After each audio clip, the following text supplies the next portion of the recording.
நமோ ரமணாய நலம் பெற வாழ்க, விமோச்சனமெய்யன் விரை மலர்த்தாள் வாழ்க. நமோ ரமணாய நலம் பெற வாழ்க, விமோச்சனமெய்யன் விரை மலர்த்தாள் வாழ்க. நமோ ரமணாய நலம் பெற வாழ்க. When Papaji came to Bhagavan in 1944, he was on a major pilgrimage to find someone who could show him God.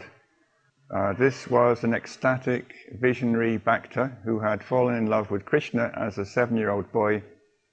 Throughout his life, Krishna had been appearing to him, but he couldn't control how often Krishna would come. When Krishna came, he would be very ecstatic, and when Krishna went away, he'd be a little bit depressed. He'd lost the darshan of the form. So what he was looking for was someone who had the capacity to enable him to see Krishna all the time. So his standard question to all the gurus he went to was, "Can you show me God?" And he rolled up at Ramanashram. I should say that Bhagavan himself had manifested outside Papaji's house in the Punjab a few weeks before in the form of a sadhu. And Papaji had asked his usual question, "Do you know anybody who can show me God?" And this sadhu had said, "Go to Tiruvannamalai, go and see this man Ramana Maharshi, maybe he can help you." So Papaji took down directions, took a job in South India so he could have access to Tiruvannamalai, came a couple of weeks early so he could meet Bhagavan before he started work, and then he arrived, and you can imagine him being somewhat disgusted when he sees sitting on the sofa the same man who had knocked on his door up in the Punjab a few weeks before. He thought, "This man's cheating me, he's just drumming up business for himself. If he really could show me God, he could have done it in the Punjab. Why did he make me run down here?" So all these thoughts were going through his head. And he was actually loading up his bags back on the cart which had brought him from the train station. He said, "I'm not even going in to see this man." Then an old devotee called Framji, he said, what are you up to? You've only just arrived. Why are you leaving? So he told this story of how this sadhu had banged on his door and sent him to Tiruvannamalai, and he said, then this man rushed ahead of me, jumped on this sofa, now he's in there waiting for me to come in. And Framji said, no, ask anybody in this ashram, he hasn't left town for 50 years, close to 50 years. So Papaji thought, well, something interesting going on here, I'll at least go in and find out what's happening. So he went in, and out of the usual time, Bhagavan rested from 12 till 2, and he just walked in not knowing this. The attendant tried to shoo him out, but Bhagavan could see that this was a man who was on fire for God, so he waived the usual rules, let him in, and Papaji said, "Are you the man who knocked on my door in the Punjab a month ago?" And Bhagavan just kept quiet. He never got an answer on that one. And then Papaji said, "Can you show me God?" And Bhagavan said, "God is not an object that can be seen. God is the seer." So this for a Krishna Bhakta was a very unsatisfactory answer. What Bhagavan was saying was, don't waste your time looking for phenomena which you can perceive, because you yourself are the God that you want to look for. Now Papaji said, I would have just dismissed him as just another in a long string of fake swamis who'd given me bad advice in the previous year or two, except, he said, in that moment when he said, "You yourself are God, God is the seer," he still actually had an experience of what he was talking about. There was a power in that statement, there was a power in that presence that enabled Papaji to have this experience of the heart, to have an experience of going back into the heart and experiencing firsthand what Bhagavan was telling him. However, his Krishna conditioning was still quite severe. He wasn't willing to give up his addiction to the form, so he didn't bother to stay in the ashram. He went off to somewhere near Adinamalai, that's on the other side of the hill. He said he found a nice little place where, he said, I meditated for close to 2 weeks on Krishna. Krishna appeared, I played on the mountain with him, we had lots of fun, we had a great time together. And then I thought, it's time to go back to Chennai, Madras in those days, I've got this job to do. But I'll just say goodbye to that nice old man on the sofa. He gave me a very good experience.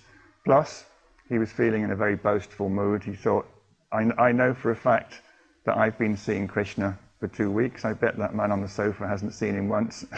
I'm going to go in and kind of boast that I've been seeing Krishna every day for 2 weeks, say goodbye, and then I'll go off to my job in Madras. So he comes in again, and Bhagavan's obviously, been thinking about him, wondering what happened. And Papaji very boastfully says, he said, where have you been? I haven't seen you. And Papaji said, I've been on the other side of the hill playing with Krishna. And Bhagavan feigned, surprised interest. Oh, he said, really? Do you see him now? And Papaji said, no, sir, I do not. And then Bhagavan said, a God that appears and disappears is not the real God. And that kind of annoyed Papaji even more. He'd come there looking to show off, coming to tell Bhagavan that he'd been playing and dancing with Krishna, and Bhagavan didn't even value his experience. He said, if you are attached to phenomena, even if those phenomena are visions of gods, then you're not actually seeing God, because if a vision appears and disappears, that vision cannot possibly be God, because God is the permanent underlying substratum of all that exists. Until you become established with that substratum, you're not knowing God as he really is. Now, this is a long story. He went back to Chennai, and then I asked him about this. I said, you've always told me that if you have faith in your Guru's words, then they will immediately work. They'll work very efficiently. You went to Ramanashram as a Krishna Bhakta. He gave you correct answers, but they weren't answers that satisfied you. They didn't increase your faith in him. In fact, you felt he was talking nonsense, even though he gave you a good experience.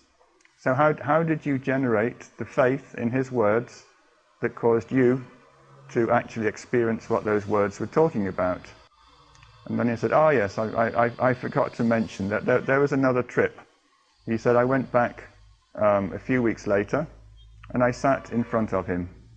And a group of pilgrims had just come from Tirupati, which is a big pilgrimage center a few hours north of here. And they had taken was it a statue or a photo of Krishna? I can't remember. So they gave it to Bhagavan to be blessed. He said they were Krishna Bhaktas themselves, and they were just going home to wherever their village was, and they stopped off to see Bhagavan to have their picture or their statue blessed. And he said, if you've spent your whole life meditating on Krishna, if you're in love with Krishna, if you've seen Krishna, if Krishna has danced and played with you, then you're in a state where you can recognize Krishna Bhakta in somebody else. And he said, I looked at Bhagavan, looking at this picture, and I tuned into his state, and he said, I saw this was a man who was 100% Bhakta. He was absolutely in love with Krishna. He was in love with all gods, of course, but he said, as I saw him look at this image of Krishna, he said, I felt a wave of Krishna Bhakti in me coming from him that I'd never felt as strongly from anybody else. And I thought to myself, this is a secret Krishna Bhakta. He's hiding behind this Advaita philosophy, but he can't hide it anymore. Somebody has shown him a picture of Krishna, and now he's revealed to me that he really is a true Krishna Bhakta. So he told me that this was when his faith in what Bhagavan was saying became more of a tangible reality. He had faith that this was a true jnani, that he was a true Bhakta, that he was a closet Krishna Bhakta, even though he wasn't admitting it to anybody else. So he said, on that trip I didn't talk to him. I went back to Chennai, carried on with my life. But he said, I still was attached to this whole business of seeing Krishna. Bhagavan hadn't converted me to his notion that I should find out who it is who is seeing God and abide there. I still wanted to see the gods. That was my addiction, that was my compulsion. My whole life revolved around seeing God. He said, after I went back, I intensified my sadhana. It was already incredibly intense to begin with. He said, I used to get up at 2 a.m. every morning and chant a long Krishna mantra 50,000 times. He said, I started just chanting and then I synchronized it with my breath. And I thought, I must do one repetition of this mantra for every breath I've had in my entire life. I've wasted so many decades of breaths without using those breaths to utter the holy name. I must make up for all those neglected breaths. So he calculated how many breaths he'd had in his life and how many repetitions of this mantra he had to get through in order to catch up on all the wasted breaths. He said, that was my whole life. I was absolutely, completely absorbed in the name of Krishna, in this mantra that contained his name. So he said, this went on. He said, I used to walk to work chanting Krishna. I'd sit at my desk all day chanting Krishna. I didn't talk to my wife. I told her, don't come into my puja room. I don't want to see you. I don't want to talk to you. He told his people at work, don't do any business with me unless it's absolutely essential. He said, I did the mantra on the way to work, on the way home. I locked myself in my puja room all day. My whole being was totally absorbed in this Krishna mantra. He said, then one morning, middle of the night, there was a knock on the door. And of course, who is it? So his first thought was, well, it can't be my wife because I've told her not to disturb me in the puja room. It must be some of my relatives come from the Punjab without telling me. The train arrives at very erratic times. They must have arrived on a late train. They've come to see me. So he opened the door, and much to his surprise and amazement, outside were Rama, Sita, Hanuman and Lakshman standing on his front doorstep. So he said, well, first of all, I was shocked that the gods had come to see me in the middle of the night. But my second reaction was, have they knocked on the wrong door? These are not my gods. my God is Krishna. What are they doing banging on my door in the middle of the night? So he invited them in and sat them down. And then he went rushing through his house to wake up his wife, saying, quick, Rama, Sita, Lakshman and Hanuman have come to visit. Make them some tea. We've got to entertain them. And his wife, of course, was saying, you're mad, go back to bed. No, come and look. So against her better judgment, she came and had a look, and of course she couldn't see them. So she got annoyed with him and went back to sleep. So there was Papaji with the gods in his puja room, and Hanuman finally explained. He said, I've been watching you do all this devotional japa. I went off to tell Rama that I'd found this incredibly ardent, passionate devotee, and I invited him down here to see you and to talk to you, because I was so impressed with your devotion, and I thought Rama should come and have a look as well. So Papaji said that they just sat and looked at each other for what he thought was a few minutes. He said, I was very ecstatic, very blissful. And then there was a bang, bang, bang on the door. It was his wife again saying, get up, get out of the house, you're late for work. And he realized he'd spent the whole night in silent bliss with these gods who'd visited. And so he got up, went off to work, didn't tell anybody at work what had happened. And he said, this visitation, this meeting, stopped his ability to repeat his mantra. And he said this, for someone who was such an ardent, passionate Krishna Bhakta, this was a great disaster. He said, I could no longer think about Krishna, I couldn't repeat his name, and I felt I'd slid down from my high state, that I was failing in my practice, so I was very worried. He said, I went all over Chennai talking to all the big swamis I could find, Ramakrishna Mission people, people who were quite famous at the time, and they all said, dark night of the soul, don't give up, keep trying. He said they had standard pat book answers they'd read in their books. This is what you do when you find your devotion slacking off. So they gave standard book answers. He said none of these people had a direct experience, so they couldn't look at my state, evaluate my state and give me a proper answer. And then I thought, there's one person in the world who can tell me what's really going on. It's that Swami in Tiruvannamalai. I had a great experience with him. He was a big Krishna Bhakta. I'll go and tell my story to him. and then he can give me good advice. So the next weekend he got on the train, got to Tirunelveli, came by a cart to the ashram. Again, it was lunchtime, and the attendant tried to shoo him out, and Bhagavan said, no, let him in. He could see that this man was burning in a way for God.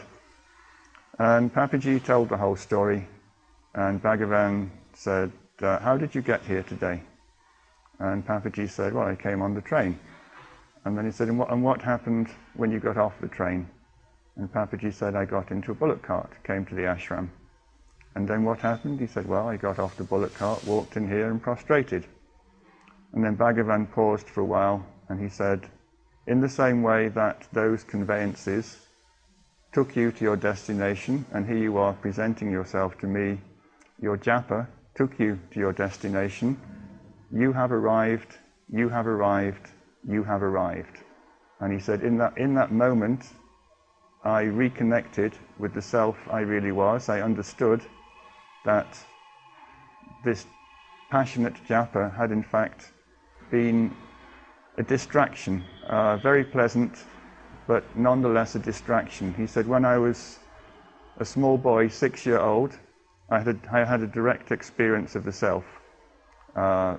I didn't know what it was. When I came out of that experience, my mother, who was an ardent Krishna Bhakta, persuaded me that I'd actually had a vision of Krishna, and if I wanted to get it back, I should worship Krishna, which is what I did, and that's when the form of Krishna started appearing. But he said, I realized in Bhagavan's presence that this experience, which I had had when I was 6, was actually the full, complete experience of the self, and that in a way I had hidden it up with this lifelong quest to externalize the state into a quest for a physical form of God who could give me bliss, who could give me peace. So he said, I spent 25 years after that initial experience of the self looking outside of myself for a form of God who would give me bliss, peace and happiness. And what Bhagavan did for me was he made me realize that peace, bliss and happiness were inherent in me as my own self, and that I no longer needed to look for them outside of myself. He said, I became addicted to the form of God. I fell in love with the form of God. I got bliss from the form of God. But those particular experiences, they took me away from myself. I was still attached to the form. I was the seer of those forms, and I refused to let the seer go because the seer wanted to enjoy the bliss of those experiences. So he said after a few years after that, when I retired from my job, I started reading. I never had time before. I started reading all the great works of Indian spiritual literature. I read the poetry of some of the greatest saints of India, and he said, I found that many of them had the same story, that they'd fallen in love with a particular form of God. They'd spent years or even decades worshipping a God, having visions of God, having blissful experiences with God. And then he said, you look at these poems carefully, and he mentioned Tukaram. I can't remember the verse, but he said there's one Tukaram verse when he finally realizes that his addiction to form has been keeping him away from the formless. And he also had read Mirabai, who was a big Krishna Bhakta, and that although she had countless experiences of the physical Krishna, at some point she too realized that the true, highest, permanent state was formlessness, and she gave up her addiction to the form.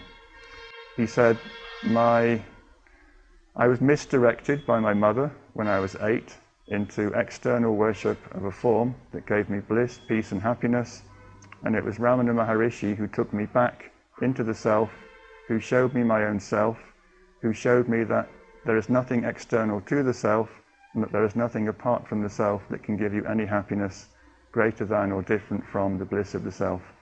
He said that's the role of the true guru. He said all these amateurs in Madras, they were well-meaning, they'd read all the books, they'd read all the scriptures, but they didn't have the experience, and they didn't have the ability to look into my heart and see that my business was finished, that I no longer needed to chant the name of God, because that had worn down my jiva to the point where there was nothing left except self. He said it took a guru of the magnitude of Bhagavan who could immediately look at me and see that my sadhana was finished, to say with authority, you have arrived, and by saying that, with the power and authority of the self, he put me in that state and established me there with such force and authority, I never needed to look outside of it again for anything else. Namo Ramanaya nalam peravazhga, vimochanameyan virai malarkal. The moment that Bhagavan said, you have arrived, that was it. There was no more sadhana for him.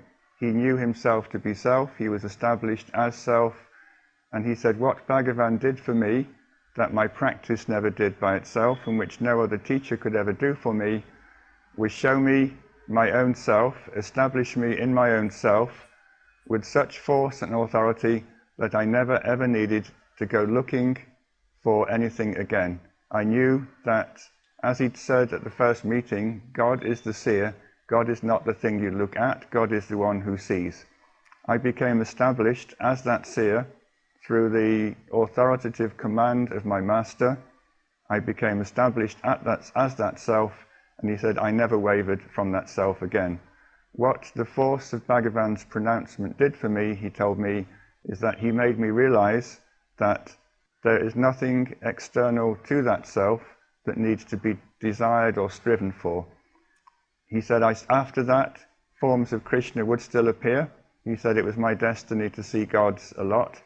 But he said the compulsion to go looking for them, the addiction to the form, he said all that vanished with that final darshan of Bhagavan. He put me in a place where I realized that there is nothing external to that self, that I needed nothing.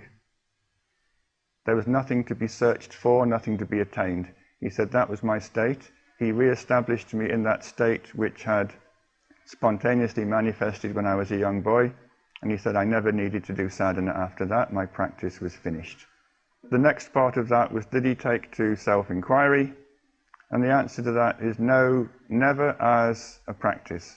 So when I first went to see him in Lucknow, I was trying to find out his story, and took a while to sit him down and get him to tell the whole story. It's a long, complicated story. But after he told this story, which culminated in the experiences I've just mentioned, he said, if I had asked myself, who am I, once when I was 6 years old, I wouldn't have needed to run around after the form of Krishna for those 25 years. He said, I was ready at the age of 6 to ask that question and get the correct answer, but instead I had a mother who thought that the experience was Krishna-based, and she was the one who set me off looking for Krishna. So once he began to teach, he appreciated from the direct experience he'd been granted in Bhagavan's presence that looking at the seer of phenomenon, watching that seer go back to its source and disappear, was a far more direct route to having a direct experience of the self than externalizing attention through an individual seer and seeing a form of God. So in all the years I knew him, he would say, ask yourself, who am I? Ask yourself, who am I? This is the teaching of my master. He didn't have an opportunity to practice this himself. He realized the self simply through the force of Bhagavan's power, the force of Bhagavan's grace, exterminating his already pure attenuated sense of I. So it was not a practice he ever did himself, but he did encourage almost everyone who came to him in later years to do this, saying, this is the teaching of my master, this is the most effective way to gain liberation. Then there's this really interesting question of when did he start to teach? Now the events that I have just described took place in 1944. He continued to work in Madras. He would come at weekends, holidays, enjoy sitting with Bhagavan, talking to him. In 1947, he was compelled by Bhagavan himself to go back to the Punjab to rescue his family who were caught on the wrong side of the border at partition. Bhagavan, he objected. He said, I don't have a family anymore. My family is you, Bhagavan. I don't want to go. All of my past life is a dream. I'm not involved in that dream anymore. To which Bhagavan replied, if it's all a dream, why are you scared of events happening in the dream? So Bhagavan always insisted that devotees look after their family, fulfill their family obligations. We've talked about this before. So he instructed Papaji to go back to the Punjab and rescue his family. So very unwittingly, Papaji told me that this was a conversation up on the hill. He said, I prostrated to Bhagavan on the hill, and I took a piece of soil from under his feet as a memento. This was the dust from my guru's feet. I left Ramana, went back to rescue my family, and in the turmoil of post-partition, he ended up with 35 of his relatives, most of them women, in Lucknow, none of whom, apart from himself, had any marketable skills. So he said, I was working 3 jobs just to keep these people alive in Lucknow. So he never got a chance to come back to Tiruvannamalai again. So I asked him once, when did you start being a guru? This is the question you've asked me today. And he said, I thought he was going to say, a year after I left Bhagavan, or something that made sense chronologically. And he said, when I was 8 years old. So he said that when he was a young boy, he fell in love with the Buddha. He said, the Buddha was my first guru. He said, I saw a picture of the Buddha in one of my school textbooks, and it was the starving image. I think it's in the Lahore Museum, where he's just skin and bone. And he said, although it wasn't that attractive a figure, I just felt an immediate attraction. I knew nothing about the man, I knew nothing about the teachings, so my first reaction was to starve myself and look like him.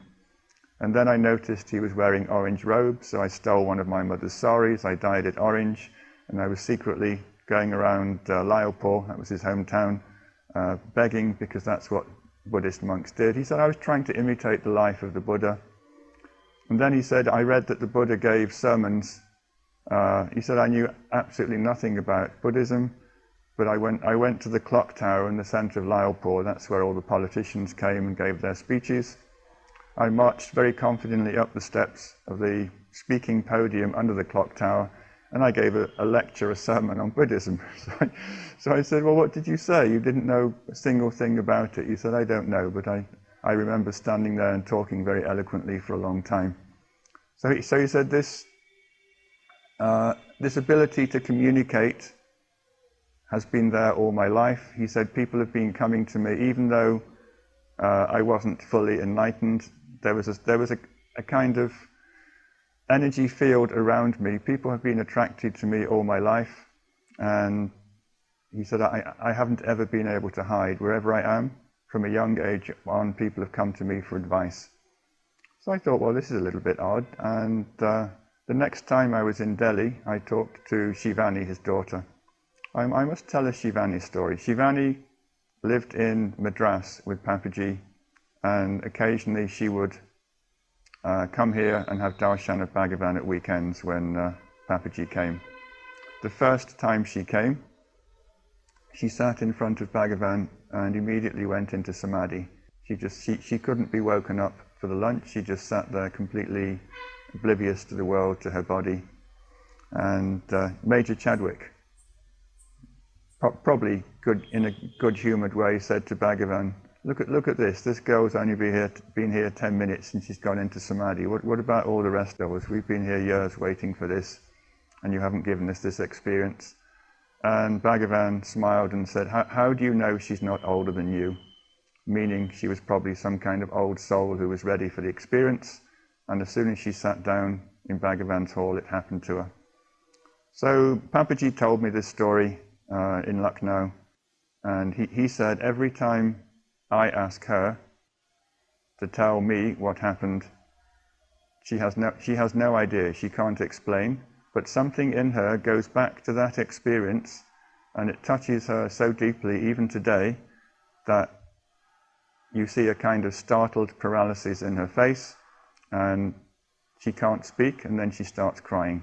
So you wait, next time she comes, we'll try it out. So a few weeks later, Shivani comes for dinner, and Papaji gives me a nudge and Says, tell David about that time you sat in front of Ramana Maharshi and went into samadhi. And I looked at her face, and just all the colour drained out of it. She really looked like her face had been paralysed, and then the tears just started streaming down her cheeks. Papaji said, you see, she's never been able to tell anyone, even me, what happened to her that day, but if you ask her about that experience, this is the only answer you ever get. So, a very special lady. Anyway, so I asked her, I said, you know, I talked to your dad, and I said, when did you start teaching? And he said, when I was 8 years old. I said, is that really true? I mean, it seems a bit ridiculous for an 8-year-old to be doing this kind of teaching activity. And she was born early, mid-1930s, I forget the exact date. And she said, my earliest experiences of him go back to about 1938. She said, that's when I remember. We used to travel around a lot. We had different jobs in different places. He never ever advertised himself as a spiritual teacher. He never wore orange robes. He never put on any airs and graces or said he was anyone special. We'd go to a new town.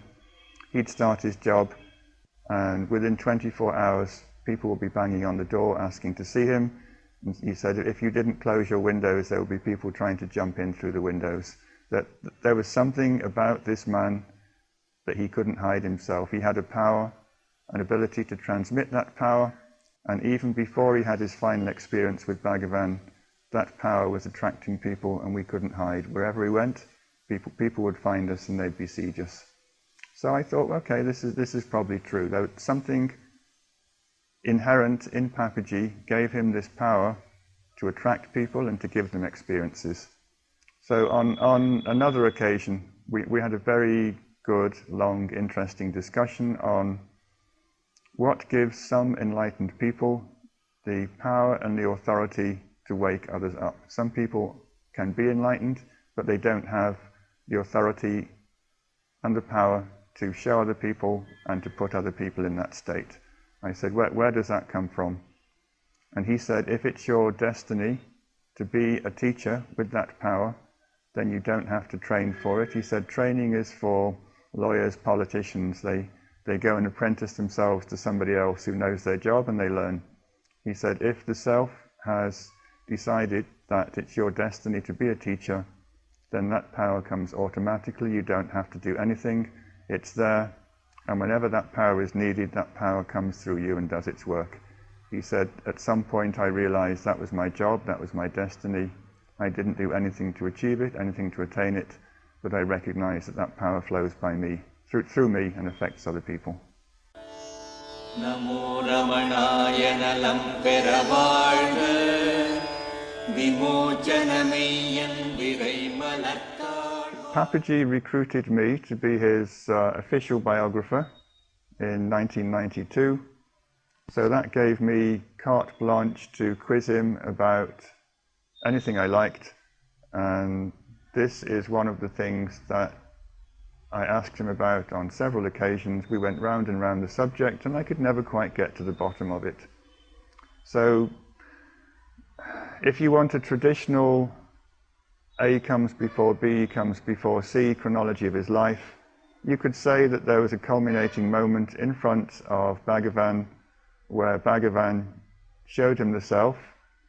He became established as the self, and that he was in that state from that moment on. Prior to that moment, he wasn't really aware of it. That's a traditional approach, that there's ignorance up to a certain point, and then the illumination comes, ignorance ends. I could never get Papaji to agree to that narrative, although it's the most sensible way of narrating the events.